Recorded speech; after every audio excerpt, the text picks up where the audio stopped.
दो चीजों को याद रखिए, गौदान और एकादशी।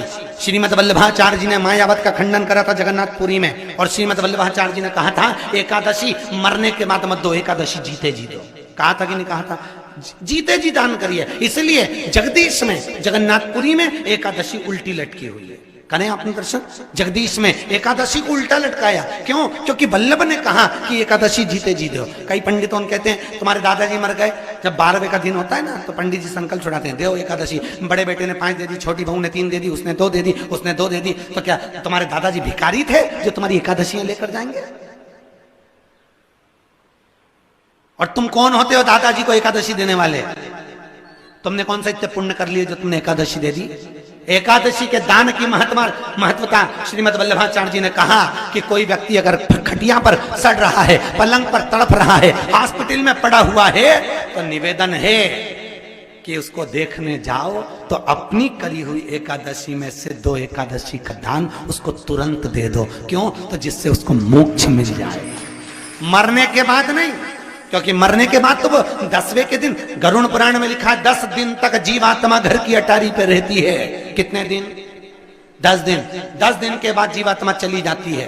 कहां जाती है? उसको जहां जाना है। 3 दिन में उसको भोग भोगना पड़ता है जीवात्मा को। 3 दिन नरक का भोग भोगती है, उसके बाद स्वर्ग का भोग भोगती है। 18 दिन में ये प्रोसेस पूरी हो जाती है। कितने दिन? 18 दिन। 18 दिन के बाद में उस जीवात्मा को धान के खेत में पटका जाता है। किसके खेत में? धान के, चावल के खेत में। इसलिए कहते हैं एकादशी के दिन चावल मत खाओ। कहते कि नहीं कहते? और क्या कहते हैं? द्वादशी के दिन चावल खाना जरूरी है। एकादशी का पालना करना है तो द्वादशी को चावल का 1 गिलास खाओ, तब द्वादशी को चावल खाओगे तो एकादशी लगेगी। चावल नहीं खाओगे तो एकादशी नहीं लगेगी। द्वादशी को चावल खाना जरूरी है। क्यों कहते हैं? क्योंकि धान के खेत में जीव को छोड़ा जाता है, उस धान के खेत में, चावल के खेत में जीवात्मा रहती है। उसको चिड़िया खाती है तो चिड़िया के रूप में जन्म लेता है, मनुष्य खाता है तो मनुष्य के रूप में जन्म लेता है। इसलिए एकादशी के दिन चावल नहीं खाया जाता, क्योंकि एकादशी के दिन हम चावल खाएंगे तो जीव हत्या का दोष लग जाएगा। फिर कब खाना है? द्वादशी के दिन। द्वादशी के दिन क्यों खाया जाता है? क्योंकि हम एकादशी के व्रत करे रहते हैं, और पहला घासा जब चावल का खाते हैं तो अपनी करी हुई एकादशी का पुण्य, जितने जीव हमारे मुंह में जाते हैं उनको उसका पुण्य मिल जाता है, और उनका फिर जन्म नहीं होता, वो तर जाते हैं, उनको एकादशी का भाग मिल जाता है।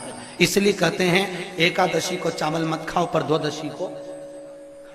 एकादशी के दिन जब आप जल शंकर को चढ़ाने तो रोज ही जाते हैं। जब एकादशी का दिन रहे और शंकर जी के मंदिर में आप जल समर्पित करें तो 3 बार मुख से स्वधा स्वधा स्वधा या स्वधा स्तोत्र का पाठ, जिसमें 12 श्लोक।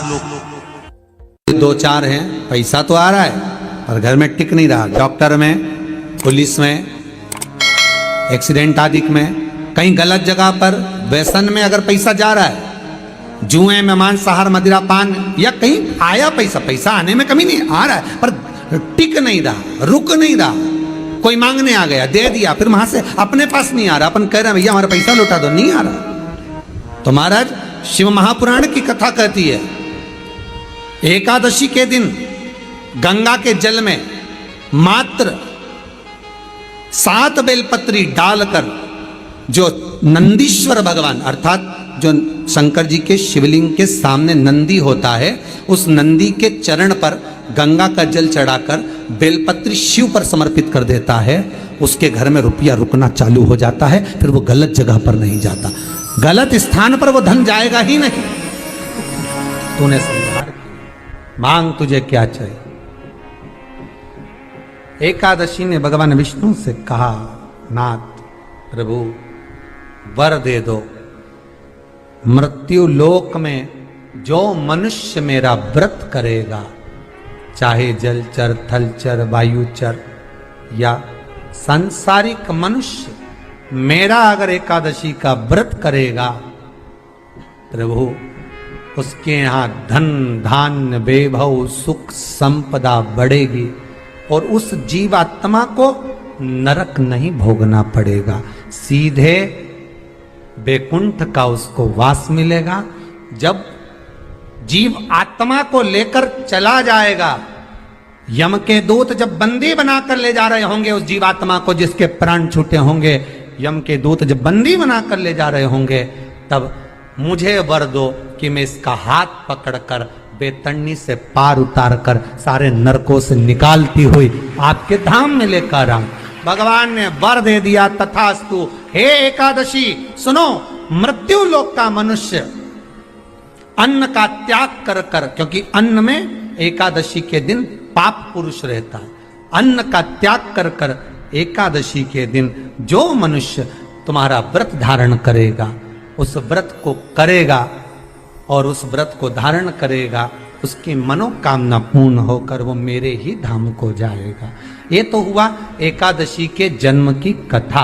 एकादशी के दिन गंगा के जल में मात्र 7 बेलपत्री डालकर जो नंदीश्वर भगवान अर्थात जो शंकर जी के शिवलिंग के सामने नंदी होता है, उस नंदी के चरण पर गंगा का जल चढ़ाकर बेलपत्री शिव पर समर्पित कर देता है, उसके घर में रुपया रुकना चालू हो जाता है। फिर वो गलत जगह पर नहीं जाता, गलत स्थान पर वो धन जाएगा ही नहीं। बेटा अगर व्यसन में पड़ा हुआ है, मदिरापान में पड़ा हुआ है, मांसाहार में, जुए आदि में जा रहा है, तुम्हें लग रहा है कि मेरा बेटा गलत मार्ग पर जा रहा है, ये मित्र दोस्ती गलत हो रही है, वो सही जगह पर आ जाए। करना है एकादशी।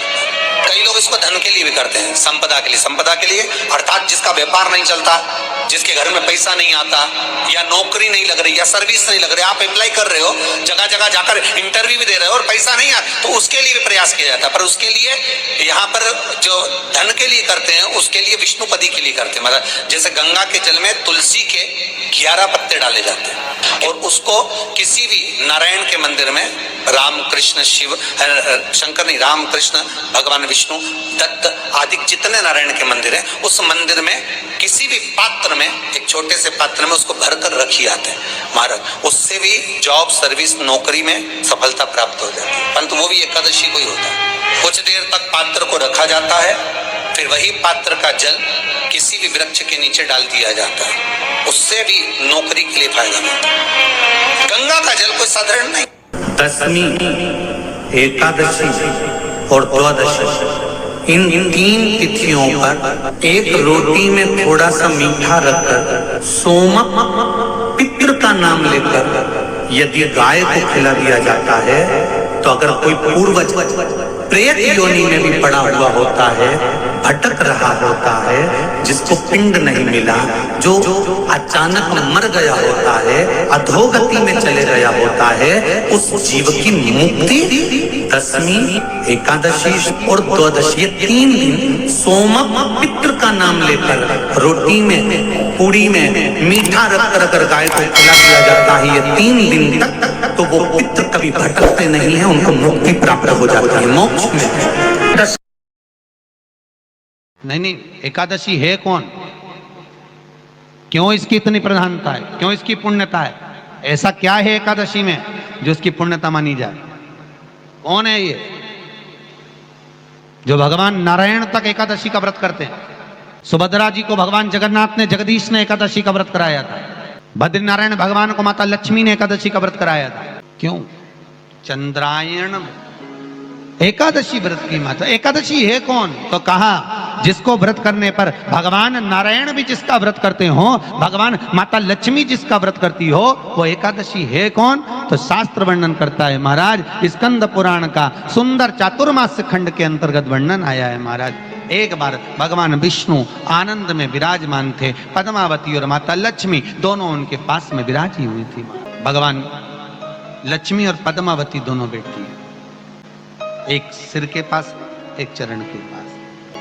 कुछ समय बाद वहीं पर ब्रह्मदेव का आगमन हुआ और ब्रह्मा जी आगमन पाकर भगवान नारायण पद्मावती से लगकर उठे और उठकर लक्ष्मी की ओर झुके।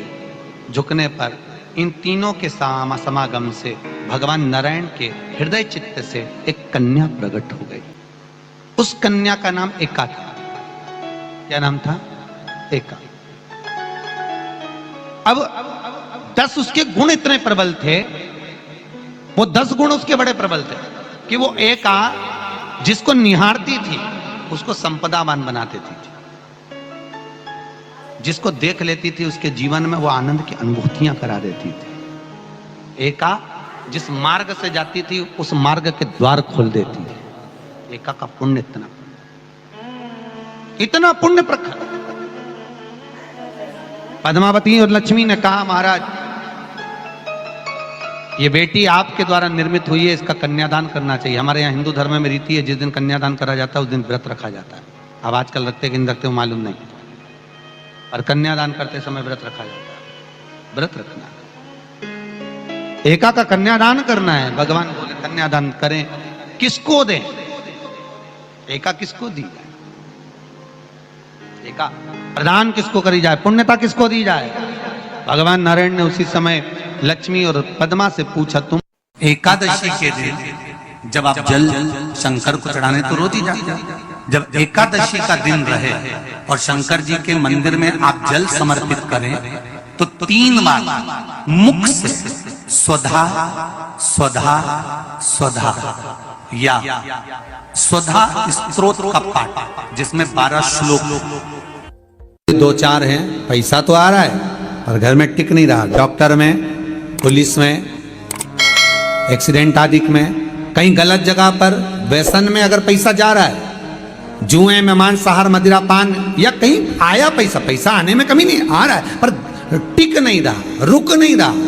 कोई मांगने आ गया, दे दिया, फिर वहां से अपने पास नहीं आ रहा, अपन कह रहे हैं भैया हमारा पैसा लौटा दो, नहीं आ रहा। तो महाराज शिव महापुराण की कथा कहती है, एकादशी के दिन गंगा के जल में मात्र 7 बेलपत्री डालकर जो नंदीश्वर भगवान अर्थात जो शंकर जी के शिवलिंग के सामने नंदी होता है, उस नंदी के चरण पर गंगा का जल चढ़ाकर बेलपत्री शिव पर समर्पित कर देता है, उसके घर में रुपया रुकना चालू हो जाता है। फिर वो गलत जगह पर नहीं जाता, गलत स्थान पर वो धन जाएगा ही नहीं।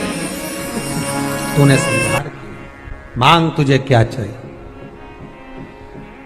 एकादशी ने भगवान विष्णु से कहा, नाथ प्रभु वर दे दो, मृत्यु लोक में जो मनुष्य मेरा व्रत करेगा, चाहे जलचर, थलचर, वायुचर या सांसारिक मनुष्य, मेरा अगर एकादशी का व्रत करेगा, प्रभु उसके यहां धन धान्य वैभव सुख संपदा बढ़ेगी और उस जीवात्मा को नरक नहीं भोगना पड़ेगा, सीधे बैकुंठ का उसको वास मिलेगा। जब जीव आत्मा को लेकर चला जाएगा, यम के दूत जब बंदी बनाकर ले जा रहे होंगे उस जीवात्मा को, जिसके प्राण छूटे होंगे, यम के दूत जब बंदी बनाकर ले जा रहे होंगे, तब मुझे वर दो कि मैं इसका हाथ पकड़कर बेतरनी से पार उतार कर सारे नरकों से निकालती हुई आपके धाम में लेकर आऊं।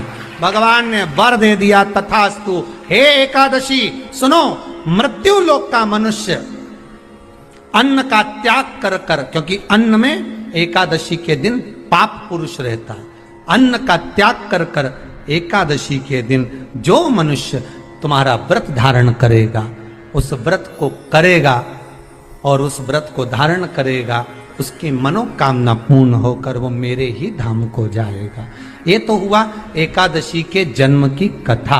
एकादशी के दिन गंगा के जल में मात्र 7 बेलपत्री डालकर जो नंदीश्वर भगवान अर्थात जो शंकर जी के शिवलिंग के सामने नंदी होता है, उस नंदी के चरण पर गंगा का जल चढ़ाकर बेलपत्री शिव पर समर्पित कर देता है, उसके घर में रुपया रुकना चालू हो जाता है। फिर वो गलत जगह पर नहीं जाता, गलत स्थान पर वो धन जाएगा ही नहीं।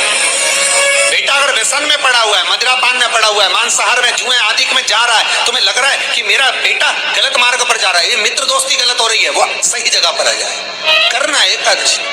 कई लोग इसको धन के लिए भी करते हैं, संपदा के लिए। संपदा के लिए अर्थात जिसका व्यापार नहीं चलता, जिसके घर में पैसा नहीं आता, या नौकरी नहीं लग रही, या सर्विस नहीं लग रही, आप अप्लाई कर रहे हो, जगह जगह जाकर इंटरव्यू भी दे रहे हो और पैसा नहीं आता, तो उसके लिए भी प्रयास किया जाता है। पर उसके लिए यहाँ पर जो धन के लिए करते हैं, उसके लिए विष्णुपदी के लिए करते हैं। मतलब जैसे गंगा के जल में तुलसी के 11 पत्ते पत्ते डाले जाते हैं और उसको किसी भी नारायण के मंदिर में, राम कृष्ण शिव, शंकर नहीं, राम कृष्ण भगवान विष्णु दत्त आदि जितने नारायण के मंदिर हैं, उस मंदिर में किसी भी पात्र में, एक छोटे से पात्र में उसको भरकर रखी जाते हैं महाराज। उससे भी जॉब, सर्विस, नौकरी में सफलता प्राप्त हो जाती है, परंतु वो भी एकादशी को ही होता है। कुछ देर तक पात्र को रखा जाता है, फिर वही पात्र का जल किसी भी वृक्ष के नीचे डाल दिया जाता है, उससे भी नौकरी के लिए फायदा मिलता है। गंगा का जल कोई साधारण नहीं। दशमी, एकादशी और द्वादशी, इन 3 तिथियों पर एक रोटी में थोड़ा सा मीठा रखकर सोमक पितृ का नाम लेकर यदि गाय को खिला दिया जाता है, तो अगर कोई पूर्वज प्रेत योनि में भी पड़ा हुआ होता है, भटक रहा होता है, जिसको पिंड नहीं मिला, जो अचानक मर गया होता है, अधोगति में चले गया होता है, उस जीव की मुक्ति दशमी, एकादशी और द्वादशी, ये 3 दिन सोमक पितृ का नाम लेकर रोटी में, पूड़ी में मीठा रखकर अगर गाय को खिला दिया जाता है ये 3 दिन तक, तो वो पितृ कभी भटकते नहीं है, उनको मुक्ति प्राप्त हो जाती है।